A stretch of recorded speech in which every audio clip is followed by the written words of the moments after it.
Pourquoi est-ce que certaines conversations, complètement banales au bureau ou à la maison, finissent par dégénérer en conflits ouverts? C'est fou quand on y pense. Une minute, on parle de la pluie et du beau temps, et la minute d'après, c'est l'escalade totale, sans qu'on comprenne vraiment pourquoi. Eh bien, il s'avère que tout ça, c'est peut-être juste un énorme problème de traduction interne. Alors plongeons directement dans le vif du sujet avec cette analyse consacrée au modèle Process Communication, le fameux PCM, imaginé par le docteur Tybee Kaler. C'est littéralement une sorte de décodeur secret du comportement humain. Pour donner une idée de son efficacité, la NASA l'utilisait carrément pour recruter ses astronautes. Ça permet de décrypter comment on perçoit le monde et surtout, pourquoi on réagit de telle ou telle manière sous la pression. Au programme de notre exploration aujourd'hui, on va d'abord décoder nos personnalités. Ensuite, on passera à la loupe 3 profils bien précis, le travaillomane, le rêveur et le persévérant. Et pour finir, on verra comment échapper à cette fameuse spirale du conflit. Première étape de notre parcours, le décodage de nos personnalités. Il y a une métaphore vraiment parlante pour comprendre ce qui se joue en nous, c'est celle du réservoir d'énergie.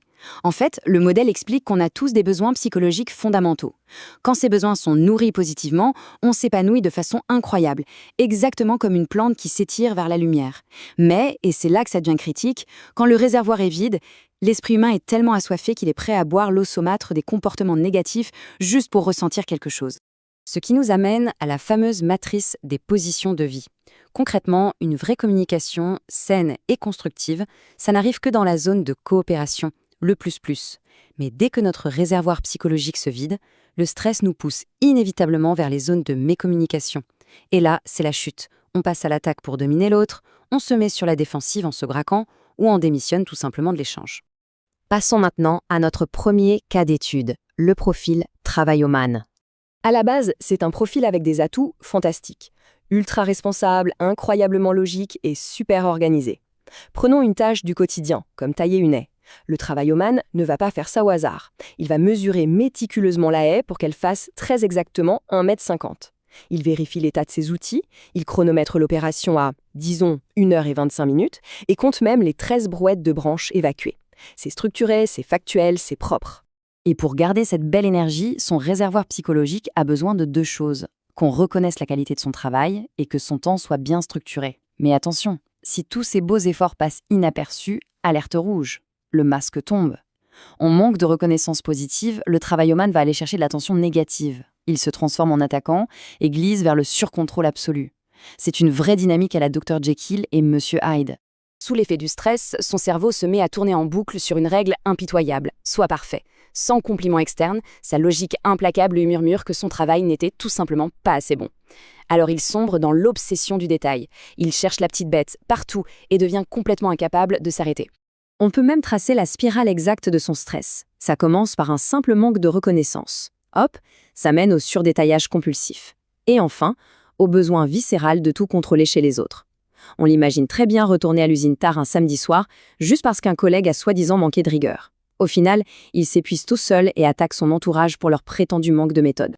On change complètement d'ambiance avec notre deuxième profil, le rêveur. Ce qui caractérise le rêveur, c'est sa nature profondément calme, réfléchie et son imagination débordante. Retournons à notre fameuse haie à tailler.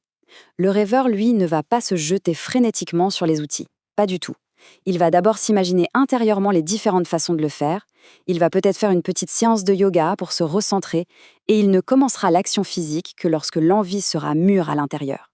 C'est une approche tout en douceur, vraiment guidée par l'intuition. Son carburant vital à lui, c'est la solitude.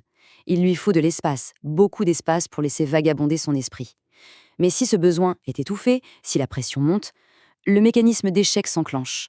Il met le masque du géniard et se retire de la situation de façon totalement passive. Il essaye presque de devenir transparent pour fuir les sollicitations extérieures. Et là, c'est fascinant, parce que son injonction interne sous stress, c'est « sois fort ». Sauf que ça ne veut pas dire sortir les muscles. Pour le rêveur, être fort, c'est devenir impassible. C'est cacher toute forme d'anxiété et surtout refuser catégoriquement de demander de l'aide.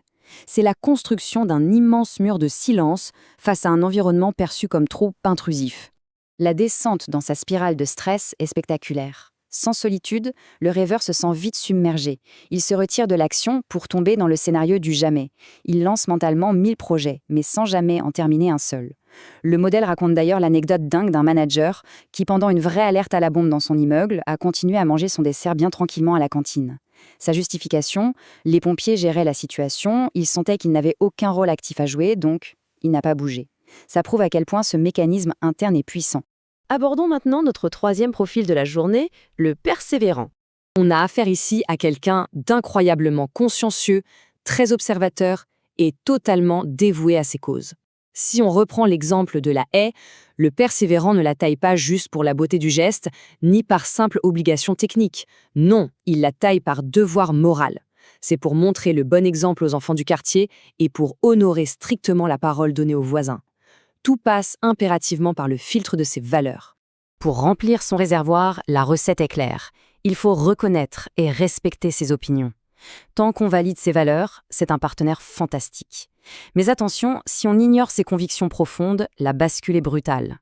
Il enfile son armure d'attaquant et part en véritable croisade pour imposer sa vision du monde aux autres. Quand le stress aigu s'installe, le rythme mental s'emballe. Son scénario d'échec est dominé par cette urgence. Je ne peux pas m'arrêter tant que je n'ai pas fini. Le besoin d'agir est irrépressible. Tant que le monde autour de lui ne s'aligne pas parfaitement sur ses standards moraux très stricts, il s'acharne. Trouver le moindre repos lui est tout bonnement impossible. Et sa spirale de stress est vraiment intense. Si on rejette ses opinions, il va pousser ses croyances encore plus fort, quitte à faire fuir tout son entourage. Il suffit d'imaginer un simple accrochage pour de la musique un peu forte la nuit.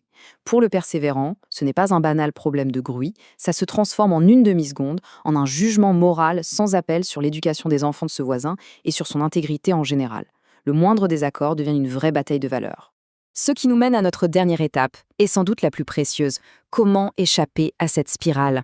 Tout le secret réside dans l'utilisation du bon antidote. Il s'agit d'utiliser le bon canal de communication pour recharger le réservoir psychologique de l'autre. Face à un travailloman, on reste pragmatique. On pose des questions factuelles et on encadre bien le timing. Pour le rêveur, on va préférer des directives douces mais claires. Une simple phrase comme « faisons ceci » va agir comme un déclic. Et pour le persévérant, la phrase magique est toute simple. Qu'en penses-tu ? Poser cette question valide instantanément son système de valeurs. Et c'est vraiment là que réside toute la beauté de ce modèle. L'objectif, ce n'est surtout pas de coller des étiquettes ou d'enfermer les gens dans des petites cases bien rigides. Bien au contraire, c'est en repérant ces schémas invisibles qu'on devient capable de désamorcer les conflits à la racine, de remplir les réservoirs de ceux qui nous entourent et de créer une vraie, belle coopération. Pour clôturer cette analyse, gardons bien en tête cette petite réflexion. Quelle est la base de personnalité de la prochaine personne qui va passer le pas de la porte ? Et surtout, quel canal, quelle petite attention toute bête permettra de recharger son réservoir aujourd'hui ? C'est la clé absolue pour des relations harmonieuses. Merci d'avoir suivi cette exploration, en espérant qu'elle offre une toute nouvelle perspective sur ces petites interactions du quotidien qui font le sel de la vie.